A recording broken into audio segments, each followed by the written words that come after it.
Hello दोस्तों, मैं रामरोस यादव आप सभी का अपना चैनल बिहार बोर्ड ऑनलाइन तैयारी में मेरे दोस्तों आपको स्वागत है। और आज पुनः दो चर वाले रैखिक समीकरण का अगला पार्ट से लेकर के आ चुके हैं। अगर आपने इससे पहले का पार्ट नहीं देखा है तो उसको आप अवश्य देख ले, क्योंकि इस टॉपिक से आपके एग्जाम में 4 से 5 ऑब्जेक्टिव क्वेश्चन पूछे जाते हैं, जो कि आपके एग्जाम के लिए बहुत ज़्यादा इंपॉर्टेंट है। चलिए आज की क्लास को स्टार्ट करते हैं। वीडियो को आप शुरू से अंत तक जरूर देखिएगा, उसके बाद ही आपको समझ में आएगा। तो चलिए आज की क्लास को प्रारंभ करते हैं। अगर वीडियो देखने के उपरांत अगर आपको अच्छा लगेगा तो चैनल को सब्सक्राइब कर लीजिएगा, दोस्तों में शेयर आप अवश्य करिएगा। तो चलिए क्लास को प्रारंभ करते हैं। देखिए, जो भी क्वेश्चंस करेंगे आपके एग्जाम में ऑलरेडी पूछा गया है वही क्वेश्चंस करेंगे, बहुत ज़्यादा इंपॉर्टेंट क्वेश्चंस है। देखिए आज का क्वेश्चन है, यदि समीकरण x - 2y = 3 और 3x + ky = 1 का एक अद्वितीय हल है तो k का मान ज्ञात करना है। देखिए x - 2y मेरे भाई x - 2y = 3 है और ये दिया हुआ है 3x + ky = 1 है। अब बोल रहा है ये इसका अगर अद्वितीय हल है तो k का मान ज्ञात करना है। आपको क्वेश्चन है, अगर x - 2y = 3 और 3x + ky = 1 है, अगर बोल रहा है इसका अद्वितीय हल है, अगर इसका अद्वितीय हल है तो k का मान ज्ञात करना है। तो मैंने आपको इससे पहले वाला पार्ट्स को अगर आपने नहीं देखा है पार्ट नंबर 2 को, तो आप अवश्य देख लीजिएगा। उसमें बताए थे अगर जब दो रेखा एक दूसरे को प्रतिच्छेद करेगी तो उस कंडीशन में अद्वितीय हल होगा, और अद्वितीय हल का समीकरण होता है a1/a2 ≠ b1/b2। उसके बाद बताए थे जब दो रेखा एक दूसरे का समानांतर होगी तो उस कंडीशन में कोई हल नहीं निकलेगा, उसका समीकरण होगा a1/a2 = b1/b2 ≠ c1/c2। उसके बाद एक केस और बताए थे, जब दो रेखा एक दूसरे के ओवरलैपिंग रहेगा उस कंडीशन में उसका समीकरण होगा a1/a2 = b1/b2 = c1/c2 और उसका अनगिनत हल होगा। इसमें बोल रहा है इसका अद्वितीय हल है, और अद्वितीय हल है इसके लिए मैंने बताया था कि इसका जो समीकरण बनता है a1/a2 ≠ b1/b2। तो सबसे पहले तो आपको a1/a2 पता कर लेना है। a1/a2 क्या है? देखिए x के पीछा में क्या है, कुछ नहीं है तो 1 है, और a2 कितना हो गया मेरे भाई 3 है, और b1/b2 कितना है आपको देखना है। b1 y के पीछे में कितना है -2 है, और इस y के पीछे में कितना है, सॉरी k है प्लस में। आपको पता चल चुका a1/a2 1/3 है, b1/b2 -2/3 है, सॉरी -2/k है। तो इसका बोल रहा है अद्वितीय हल है, और अद्वितीय हल के लिए मैंने समीकरण बताया था, यानी कि समीकरण बताया था आपको a1/a2 ≠ b1/b2। इसके लिए समीकरण मैंने बताया था a1/a2 ≠ b1/b2।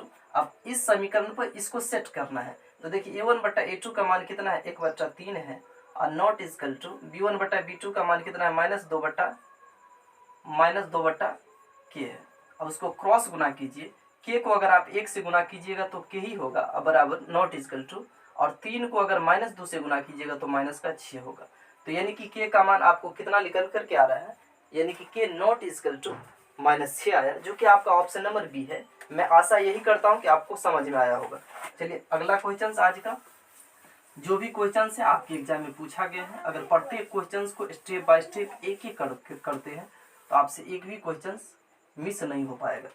देखिए k के किस मान के लिए समीकरण निकाल 4x + ky = 6 और 2x - 4y = 3 का अनगिनत हल है। देखिए 4x + ky = 6 और 2x - 4y = 3 बोल रहा है इसका अनगिनत हल है। मैंने बताया था अनगिनत हल के लिए समीकरण होता है a1/a2 = b1/b2 = c1/c2। तो सबसे पहले आपको पता कर लेना है कि a1/a2 क्या होगा मेरे भाई। तो a1/a2 4 के पीछे में कितना है, सॉरी x के पीछे में कितना है 4/2, काटिएगा इसको तो 2 दूना 4 2 1 2, कितना निकल करके आया 2/1। b1/b2 कितना होगा, तो देखिए ये कितना है k है, अब बच्चा में b2 कितना हो गया -4 हो गया, और c1/c2 क्या हो जाएगा आपको, यानी कि 6/3, काटिएगा 2 3 1 3 3 दूना 6, यानी कि 2/1 आया। देखिए यहाँ से मैंने निकाल लिया है a1/a2 b1/b2 c1/c2। इसका बोल रहा है अनेक हल है, और अनेक हल के लिए मैंने बताया था कि समीकरण होता है a1/a2 = b1/b2 = c1/c2। ये बताया था, समीकरण बताया था a1/a2 = b1/b2 = c1/c2। तो a1 बटा a2 कितना है 2/1 है, बराबर b1 बटा b2 कितना है k बटा -4 है, अब बराबर c1 बटा c2 कितना है 2/1 है। देखिए यहाँ पर 2/1 बराबर k बटा -4 बराबर 2/1 है। या तो इस दोनों को लेकर के चलिए, नहीं तो अंतिम का, शुरू का दोनों को लेकर के चलिए, नहीं तो अंतिम का दोनों को लेकर के चलिए। तो किसी को भी लेकर के चलिएगा आपको बराबर उत्तर आएगा। तो मैं ऐसा करता हूँ, शुरू का ये दोनों लेकर के चलता हूँ, क्रॉस गुना करते हैं। k को अगर 1 से गुना करेंगे तो k ही होगा, अब बराबर -4 को अगर 2 से गुना करेंगे तो -8 होगा, यानी कि k का मान कितना निकल करके आया -8, जो कि आपका ऑप्शन नंबर कौन सा है, तो ऑप्शन नंबर बी है। मुझे उम्मीद है कि अगर आपने इससे पहले का वीडियो नहीं देखा है तो उसको आप अवश्य देख लीजिएगा, क्योंकि इससे पहले वाला वीडियो में मैंने पूरा का पूरा थ्योरी बताया है। उसके बाद अगला चलिए आज का नेक्स्ट क्वेश्चन। इसी पार्ट में जो भी पूछा गया है 2 चर वाले रैखिक समीकरण का हर एक क्वेश्चन खत्म हो जाएगा। देखिए आज का नेक्स्ट क्वेश्चन है 2x प्लस 3y बराबर 11 और 2x माइनस 4y बराबर -24 है। इसका बोल रहा है इसका हल क्या होगा, मतलब यहाँ पर x का मान ज्ञात करना है। यहाँ पर क्या करना है, x का मान ज्ञात करना है। तो करना क्या, देखिए समीकरण, इसको मानिए समीकरण 1, इसको मानिए समीकरण 2, इसको मानिए समीकरण 1, इसको मानिए समीकरण 2। और इसमें एक मान को हमेशा बराबर करना रहता है, चाहे एक मान अगर बराबर है तो ठीक है, नहीं बराबर है तो उस केस में आपको बराबर करना है। तो यहाँ पर देख लिए 2x बराबर है, अगर बराबर है तो क्या करना है, डायरेक्ट समीकरण 1 में से समीकरण 2 को घटा देना है। समीकरण 1 में से समीकरण 2 को घटाएंगे तो घटाने का नियम आपको सीखना है। अगर इसके पीछे प्लस है तो यहाँ माइनस होगा, इस 4y के पीछे माइनस है तो यहाँ प्लस होगा, इसके पीछे माइनस है तो यहाँ प्लस होगा, यानी कि प्लस माइनस में होगा, माइनस प्लस में होगा। इस बात को आपको ध्यान रखना है। देखिए 2x यहाँ प्लस में है और 2x माइनस में है, तो प्लस माइनस कैंसिल। यहाँ 3y प्लस में है और 4y प्लस में है, तो 3y और 4y कितना हो जाएगा, तो 4 3 7y हो गया। अब बराबर में ये 11 प्लस में है और ये 24 प्लस में हो गया, क्योंकि इस संख्या के पीछे का साइन ये नहीं लग करके अब ये लगेगा। तो 11 में 24 अगर आप जोड़िएगा तो हो जाएगा आपको 35, मतलब 7y का मान आपको कितना निकल करके आ गया 35। तो 7y बराबर अगर 35 है तो y बराबर कितना हो जाएगा 35/7 हो जाएगा। काटिएगा 7 1 7 7 5 35, यानी कि y का मान निकल करके आया कितना 5 आया। इसी y के मान को या तो समीकरण 1 में रखिए, नहीं तो समीकरण 2 में रखिए, किसी भी समीकरण में रखिएगा आपका सेम उत्तर आएगा। इस y के मान 5 आया जो कि समीकरण में 1 में रखता हूँ, तो ये 2x प्लस 3 और y का मान कितना है 5 है, तो y का मान को 5 रखते हैं बराबर में 11। तो देखिए 2x प्लस में 3 को 5 से गुना करेंगे तो 3 पंचे 15 बराबर 11। मेरे भाई अगर 15 इधर प्लस में है बाएं तरफ, तो दाएं तरफ ले जाएंगे तो ये क्या हो जाएगा माइनस में हो जाएगा, यानी कि 2x बराबर क्या हो गया 11 माइनस 15, यानी कि 2x बराबर कितना हो गया 11 में से अगर आप 15 घटाइएगा तो कितना आएगा -4 आया, मतलब 2x बराबर कितना हो गया -4। तो x बराबर कितना हो जाएगा -4/2। अगर इसको काटिएगा तो 2 1 2 2 2 4 2, लेकिन माइनस में होगा। यहाँ से आपको क्या निकल करके आया, x का मान कितना हुआ -2 और y का मान कितना हुआ 5 हुआ, जो कि आपका कोई ऑप्शन में होगा 2 और 5। तो 2 और 5 देखिए, x का मान -2 और y का मान 5, जो कि आपका ऑप्शन नंबर डी में होगा। देखिए इस तरह के सवाल में सबसे पहले एक वैल्यू को आपको बराबर करना है, चाहे आप x की करिए या y की करिए। इसमें मैंने ये देखा कि x का वैल्यू ऑलरेडी बराबर था, इसीलिए समीकरण 1 में से समीकरण 2 को मैंने डायरेक्ट घटाया और इस प्रोसेस से बनाया, तो आपको आंसर निकल करके आया ऑप्शन नंबर डी, जो कि आपका करेक्ट उत्तर है। आज के अगला क्वेश्चन को करेंगे, जो भी क्वेश्चन करेंगे वो आपके एग्जाम में पूछा गया है वही क्वेश्चन करेंगे, क्योंकि पूछा गया क्वेश्चन बार बार रिपीट होता है। अगला है, यदि रैखिक समीकरण के युग्म संगत हैं तो रेखा क्या होगा। इससे पहले का अगर पार्ट से आपने नहीं देखा है तो उसको आप जरूर देख लीजिएगा। उसमें चूंकि थ्योरी बताए थे, अगर वो थ्योरी अगर आपको जानकारी नहीं रहेगा तो आप सवाल बनाने में आपको कठिनाई का सामना करना पड़ेगा। देखिए यदि रैखिक समीकरण युग्म संगत है तो रेखाएं कैसा होगा। तो देखिए जब दो रेखा एक दूसरे का प्रतिच्छेदी रहेगा तो उस कंडीशन में अद्वितीय हल होता है। देखिए जब दो रेखा एक दूसरे का प्रतिच्छेद करेगा तो उसका क्या होता है, अद्वितीय हल होता है, लेकिन संगत हल होता है। जब दो रेखा एक दूसरे को प्रतिच्छेद करेगा तो उसका कंडीशन में अद्वितीय हल होता है और संगत हल होता है। जब दो रेखा एक दूसरे का समानांतर होता है, ठीक, तो कोई हल नहीं होता है, कोई हल नहीं, और असंगत हल होता है, असंगत हल होता है। और जब दो रेखा एक दूसरे का प्रतिच्छेदी रहेगा, संपाती रहेगा, तो उस कंडीशन में अनेक हल होता है, अनेक हल होता है। और ये जो हल होता है संगत हल होता है। आपको याद रखना है कि जब दो रेखा एक दूसरे का प्रतिच्छेदी रहेगा उस कंडीशन में अद्वितीय हल होगा, और वो अद्वितीय हल संगत हल होगा। जब दो रेखा एक दूसरे का समानांतर होगा तो कोई हल नहीं होगा, और वो जो हल होगा असंगत हल होगा। जब दो रेखा एक दूसरे का संपाती होगा उस कंडीशन में अनेक हल होगा और संगत हल होगा। आपके क्वेश्चंस में दिया हुआ है यदि किसी समीकरण का युग्म संगत है तो रेखा कैसा होगा, तो संपाती। तो ऑप्शन नंबर ए दिया हुआ है संपाती, और ऑप्शन नंबर बी दिया हुआ है समानांतर, और ऑप्शन नंबर सी दिया हुआ है हमेशा प्रतिच्छेदी, ऑप्शन नंबर डी दिया हुआ है या तो प्रतिच्छेदी नहीं तो समानांतर। तो ऑप्शन नंबर डी होगा, क्योंकि संगत किस कंडीशन में होता है, जब प्रतिच्छेदी रहेगा और संपाती रहेगा, उस दोनों कंडीशन में क्या होता है, हल संगत होता है। तो आपका ऑप्शन नंबर क्या सही होगा, ऑप्शन नंबर डी सही होगा। मैं उम्मीद यही करता हूँ कि आपको ये भी समझ में आया होगा। चलिए आज के अगला क्वेश्चन को करते हैं। जो भी क्वेश्चन है बहुत ज्यादा इंपॉर्टेंट है, थ्योरी को आपको हमेशा माइंड में रखना है।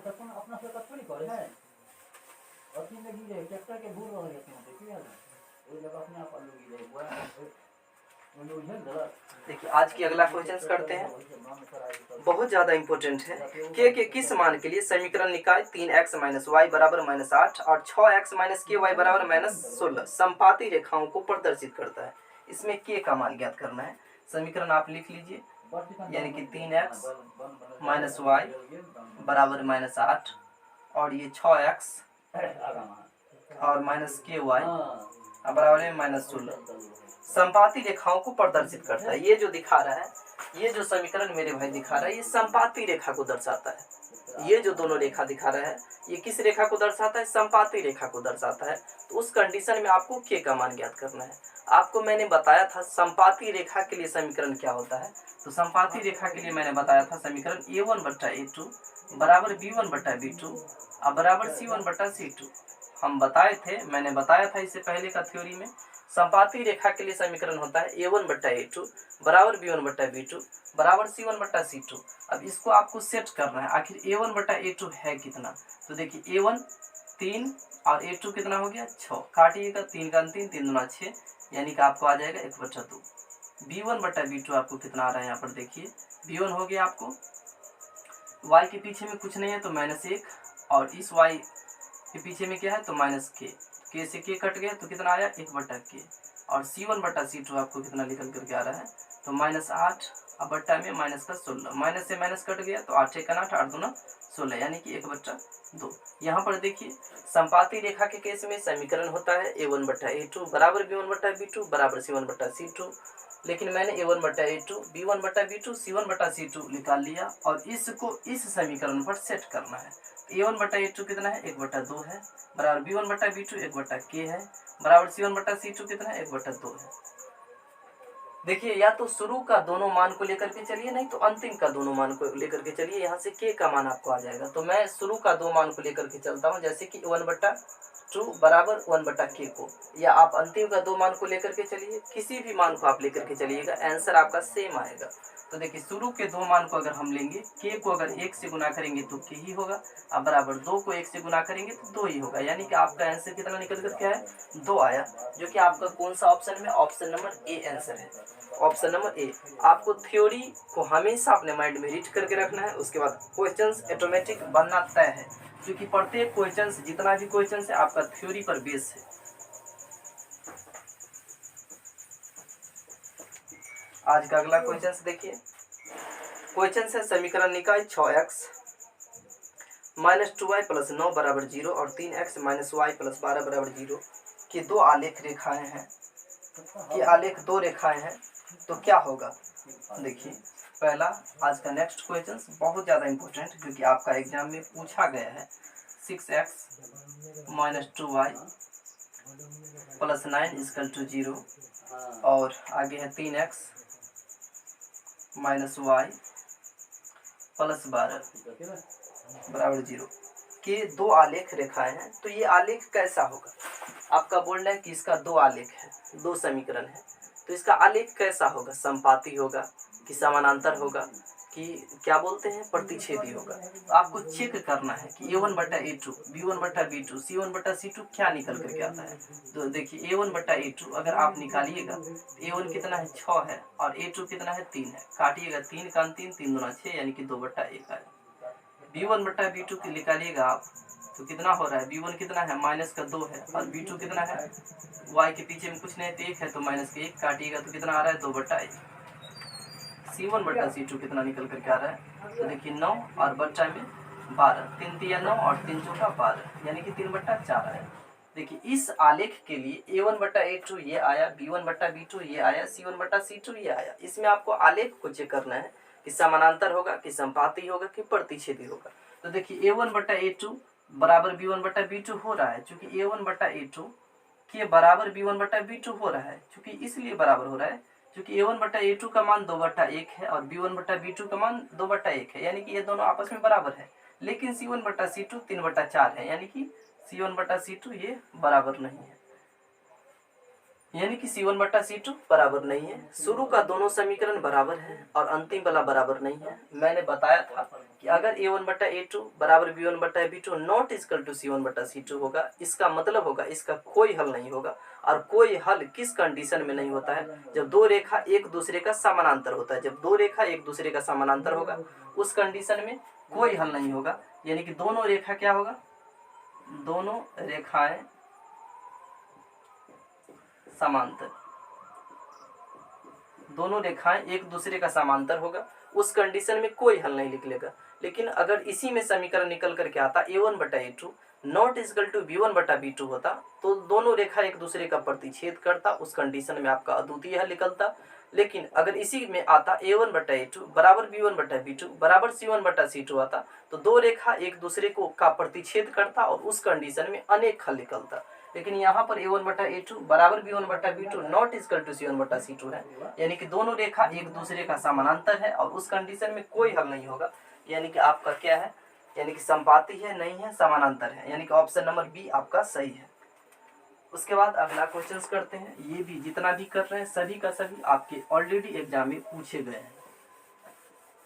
अगर आपने अभी तक चैनल को सब्सक्राइब नहीं किया है तो चैनल को सब्सक्राइब अवश्य कर लीजिएगा। अगला देखिए, युग्म समीकरण x + 2y बराबर 4 और 2x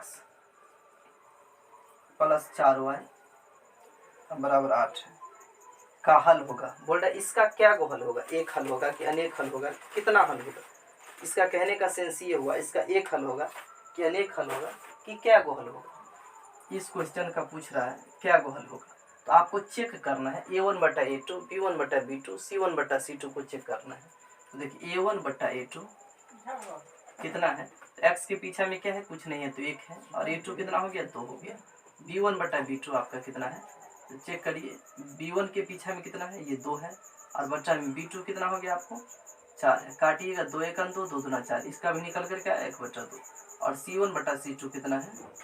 तो यानी कि 4 अब बट्टा में ये 8 हो गया। 4 × 1 4 4 दूना 8 कितना आ गया? 1/2। देखिए a1/a2 1/2 हुआ, b1/b2 1/2 हुआ, c1/c2 1/2 हुआ, यानी कि a1/a2 बराबर b1/b2 बराबर c1/c2। हमने बताया था कि जब दो रेखा एक दूसरे का संपाती होगा उस कंडीशन में उसका समीकरण होगा a1/a2 बराबर b1/b2 बराबर c1/c2, यानी कि दोनों रेखा क्या होगा? दोनों रेखा संपाती होगा। दोनों रेखाएं क्या होगा? संपाती होगा। जब दोनों रेखा संपाती होगी तो उस कंडीशन में उसका समीकरण होगा a1/a2 बराबर b1/b2 बराबर c1/c2, यानी कि इसका संपाती का मतलब अनेक हल होगा। इसमें पूछ रहा है कि दोनों रेखा कैसा होगा, तो आपका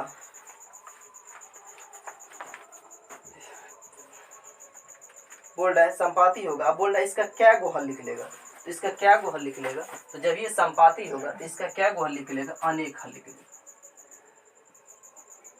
अनेक हल निकलेगा। जब दो रेखा एक दूसरे को प्रतिच्छेद करेगी, इसका ऑप्शन नंबर कौन सा है? अनेक हल का अनगिनत हल, ऑप्शन नंबर डी।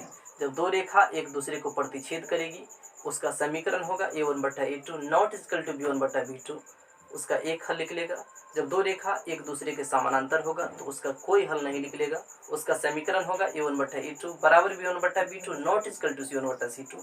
जब दो रेखा एक दूसरे का संपाती होगा उस कंडीशन में उसका समीकरण होगा a1/a2 बराबर b1/b2 बराबर c1/c2 और उसका अनेक हल निकलेगा। इसका मैंने इसी प्रकार से चेक किया तो आया a1/a2 बराबर b1/b2 बराबर c1/c2। दोनों रेखा संपाती होगी और क्या को हल निकलेगा तो अनेक हल निकलेगा। मुझे उम्मीद है कि अभी मैंने जितने भी क्वेश्चंस बताया है आपको अवश्य समझ में आया होगा। जब चैनल को सब्सक्राइब नहीं किए हैं तो चैनल को सब्सक्राइब अवश्य कर लीजिएगा। लाइक अगर नहीं किया तो लाइक जरूर कीजिएगा। दोस्तों में शेयर अवश्य करिएगा। ये टॉपिक इसी के साथ एंड होता है। इसके बाद अगला टॉपिक को पुनः स्टार्ट करेंगे। Thank you.